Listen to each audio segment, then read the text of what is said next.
Estimadas irmãs, queridos irmãos, o tema da nossa exposição de hoje vai tratar da reencarnação em vida. Por quê, meus irmãos? Porque a reencarnação faz parte do nosso dia a dia. Nós vivemos em função da nossa reencarnação.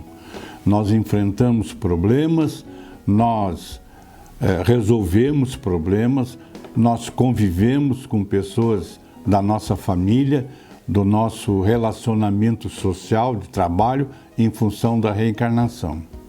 Então, Allan Kardec nos lembra que a reencarnação é a volta do espírito a um corpo. Ou seja, quando nós reencarnamos, nós estamos voltando a um corpo físico para cumprirmos tarefas, compromissos assumidos na espiritualidade. E que são esses compromissos? São provas ou expiações, e muitas vezes são missões. Então, nós, na reencarnação, temos sempre uma oportunidade de resgatar, como já falei, faltas passadas. E nós temos a oportunidade de acertar os compromissos que nós firmamos antes do processo reencarnatório. Qual é a finalidade da reencarnação? A finalidade da reencarnação é o melhoramento contínuo do nosso crescimento espiritual. A doutrina espírita nos lembra que nós somos espíritos em processo evolutivo constante. Então, a cada encarnação, há um passo na senda do progresso espiritual. Em cada encarnação, há uma oportunidade, então, de aprimoramento e evolução. A cada encarnação que nos é dada a oportunidade, nós crescemos um pouco. Quer dizer, o processo ele é lento, gradativo e contínuo. Então, essa é uma das funções, das finalidades da reencarnação. Emmanuel nos lembra que só a reencarnação pode esclarecer os problemas de sofrimento e de nosso destino. Como se procede a reencarnação? Na erraticidade, todo espírito recebe a oportunidade de retornar para atender aquelas dificuldades adquiridas, sofridas na última encarnação. Ou seja, fica, como se diz financeiramente, ficam saldos. Então nós precisamos corrigir esse saldo. É como se estivesse numa faculdade, numa escola. Quer dizer, que disciplina que eu não fui bem? Não fui bem em física, não fui bem em química, não fui bem em matemática. Eu tenho que voltar à escola para recuperar essas disciplinas. Então essa é a oportunidade. Quando estamos então na erraticidade, nós somos convidados, por assim dizer, aqueles que têm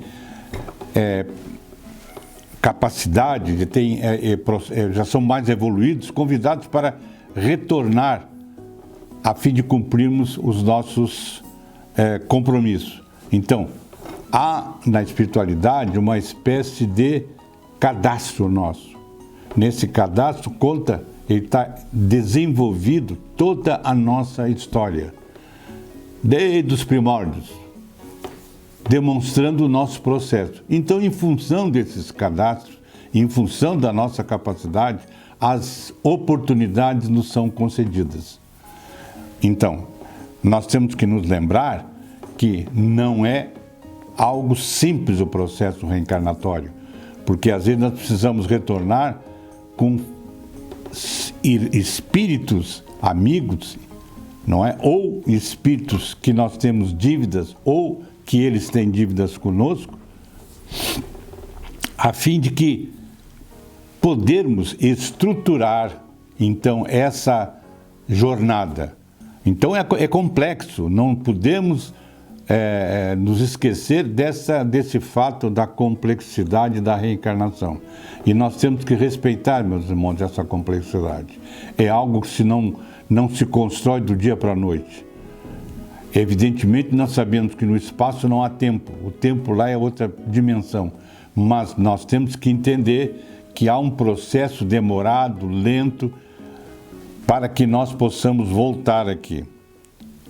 Então, nessa oportunidade, então, estamos definidas as nossas provas, ou as nossas expiações, ou até a nossa missão.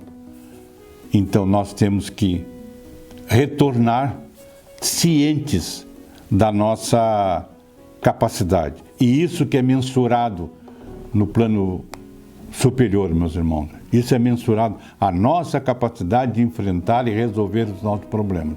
E é por isso que eu sempre tenho dito, meus irmãos, sempre tenho lembrado a todos da importância, da relevância de conhecermos o processo reencarnatório. Conforme nós falamos agora há pouco, nós dissemos que a reencarnação tem uma imensa complexidade. Por quê? Porque é analisado nesse processo, então, o nível evolutivo de cada um de nós, dos espíritos. Em algumas ocasiões, podemos ter a oportunidade de retornar com espíritos afins ou aqueles espíritos que ainda não desconhecemos. Razão pela qual, às vezes, algumas pessoas, alguns seres encarnados, sentem-se estranhos na família que estão vivendo, mas é necessário, não é? E eu queria lembrar a todos, meus irmãos, no processo reencarnatório, que a família é o primeiro momento do processo.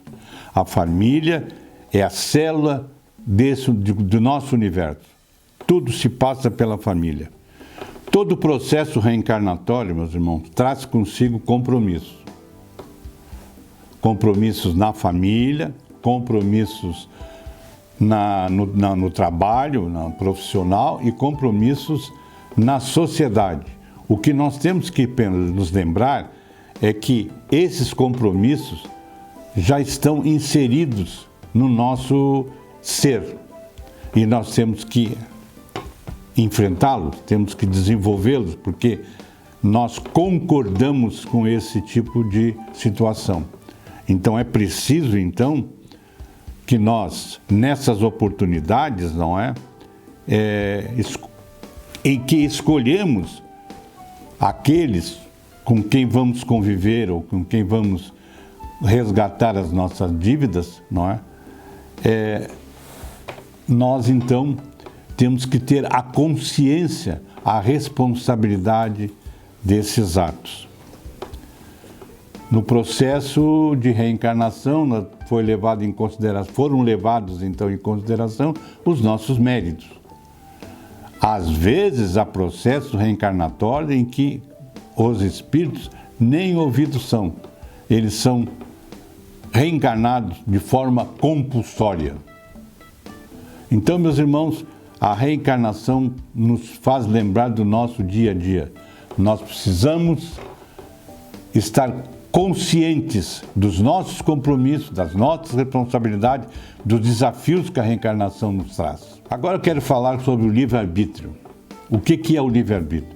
O livre-arbítrio é uma oportunidade concedida por Deus a todos nós, para que possamos tomar decisões de acordo com os nossos princípios. Então, nós temos uma missão. A missão veio com o nosso processo reencarnatório. Agora, nós temos o direito de cumpri-la ou não cumpri-la. Isso é importante para nós. A reencarnação é sempre ligada ao processo decisório. A nossa evolução também faz parte do processo decisório, ou seja, faz parte do livre-arbítrio. Se nós somos conscientes das nossas responsabilidades, nós vamos avançar. Se nós desejarmos ter uma caminhada mais lenta ou mais desligada, mais materialista, é o nosso livre-arbítrio que vai funcionar. Vai dizer, agora, nessa encarnação eu vou tratar apenas das coisas da matéria. Tem muita gente que opta por esse tipo de informação. É uma concessão divina no livre-arbítrio. Portanto, o livre-arbítrio é um atributo básico dos espíritos. É uma forma de agir. É uma faculdade que nós temos na nossa caminhada. Então, todos nós temos que considerar três aspectos tão relevantes: a reencarnação, o compromisso e o nosso livre-arbítrio. Como viver, então, meus irmãos, A primeira coisa que nós temos que ficar conscientes é que o processo reencarnatório é uma oportunidade. Onde é essa oportunidade? Em primeiro lugar, na minha concepção, na família. Porque nós reencarnamos na família com espíritos que vão conosco nos ajudar a recuperar as nossas faltas, resgatar as nossas provas ou as nossas expiações, ou ajudar das missões. Mas é a família, o centro, nosso primeiro centro, porque é na família que nós nascemos. Nós não nascemos na praça, nem num campo de futebol, nem numa padaria, nem em lugar nenhum, nascemos na família. A família é o nosso primeiro desafio. Às vezes nós notamos na família, nas famílias, meus irmãos, situações em que há divergência entre pai e filho, entre esposo e esposa, entre irmão e irmã, tio e tia. São oportunidades que nós temos de resgatar. Uma vez eu tive a oportunidade de conversar com uma pessoa da minha família que queixava-se da filha e queria internar essa filha num hospital psiquiátrico. E eu disse a ela, pelo que tu está dizendo, quem precisa de um hospital psiquiátrico és tu. Porque, e essa pessoa era espírita, porque tu, como espírita, tu sabias do processo reencarnatório e sabia que a tua filha era mais um desafio teu. Tu aceitasse ela como filha e, portanto, tens a obrigação de amá-la, educá-la e transformá-la. Qualquer um das nossas famílias, meus irmãos. Às vezes nós vemos pessoas abandonando os familiares. Isso é um gesto antifraterno. Somos todos nós, meus irmãos, devedores. Quando reencarnamos, já estamos sabendo que esse é um planeta de provas e expiações. Significa que eu vim para cá não a passeio. Eu não reencarnei a passeio. Eu reencarnei com compromissos. Primeiro, de resgatar as provas ou expiações que eu tenho, ou ainda, melhor, se for possível, de ter uma missão e cumprir essa missão. Esse é o reencarno. Então, às vezes nós vemos pessoas reclamar do dia a dia. Não se reclama do dia a dia. Nós temos que agradecer as oportunidades que recebemos. Porque o reencarne é oportunidade. Há uma frase muito importante dita num filme, que quando nós oramos para Deus pedindo paciência, Ele vai nos dar paciência ou vai nos dar oportunidade de exercermos a paciência. Quando nós reencarnamos, Deus nos dá a oportunidade de resgatarmos as nossas provas, de transformarmos aquelas pessoas que são nossos inimigos em amigos, aquelas pessoas a quem amamos, transformarmos de mais ainda nossos companheiros de uma jornada. A nossa vida diária, meus irmãos, é fruto do processo reencarnatório. Emmanuel nos lembra, no livro Fonte Vida, que a nossa luta é o meio e o nosso aprimoramento é o fim. Então, meus irmãos, vivemos num planeta de provas e expiações. A lei do amor, a lei aquela que Jesus nos deixou, quando inquirido pelos fariseus sobre qual é a maior da lei, ele disse: a lei do amor. Ama a Deus de todo o coração, de todo o espírito, de toda a alma, e ao próximo como a ti mesmo. Isso é a lei que tem que governar os nossos dias. Os nossos conflitos, desavenças, discórdias são obstáculos que temos que superar do dia a dia, através da lei do amor. O nosso próximo não é nosso inimigo, é o nosso amigo, aquele que nos critica, que nos incomoda, que nos observa, que critica os nossos comportamentos, está nos ajudando. Porque na medida que nós entendermos o nosso próximo, entendermos que aquilo que ele faz me ajuda, eu vou crescer espiritualmente. E outra coisa que é bom falar, meus irmãos, amar ao próximo é respeitar o próximo. Nós temos que aprender a respeitar o próximo, seja ele quem for, seja ele o que faça, seja ele o que diga. É um direito que ele tem de ter a vida dele. Esse negócio da gente dizer, tu tem que ir para aqui, muitas vezes nós Nós ouvimos pessoas dizer para os seus amigos: tu tem que tomar uns passos, porque tu anda meio atrapalhado aí na tua vida. A decisão de tomar passo sem ser dele. Nós temos que respeitar com muito amor o próximo. Jesus nos diz que amar os nossos inimigos, as pessoas com quem convivemos, é orar por elas. Se temos alguém que não conseguimos conviver, vamos orar todos os dias com ele. Eu conheço um caso de um filho que não falava com seu pai. E o seu pai era espírita. E um dia teve uma inspiração.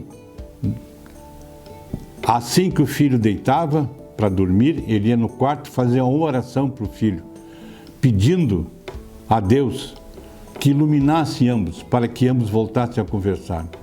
Passaram-se os tempos e menos de um semestre, esse rapaz voltou a conversar com o pai. Meses depois, esse rapaz teve um problema de saúde sério e veio a desencarnar. Mas antes, as suas últimas palavras foram para o pai: Pai, eu te amo. Fruto, meus irmãos, da oração. Fruto do respeito ao semelhante. Nós temos que amar o próximo, sempre. E é nessa encarnação, nessa passagem que temos por aqui, esse é o nosso maior desafio. A cada passo, a cada momento que vivemos, vamos pensar na reencarnação, vamos pensar no nosso livre-arbítrio e vamos pensar nos compromissos. Que a paz do nosso amado Mestre Jesus, aquele que nos últimos instantes de sua vida, naquele momento difícil, crucificado, injuriado, levantou os olhos a Deus e disse: Pai, perdoai-lhes, porque eles não sabem o que fazem. E com essas palavras, meus irmãos, ele deu o maior exemplo de amor ao próximo. Que ele, na sua infinita misericórdia, como pastor de todas as ovelhas, seja sempre conosco. Que assim seja.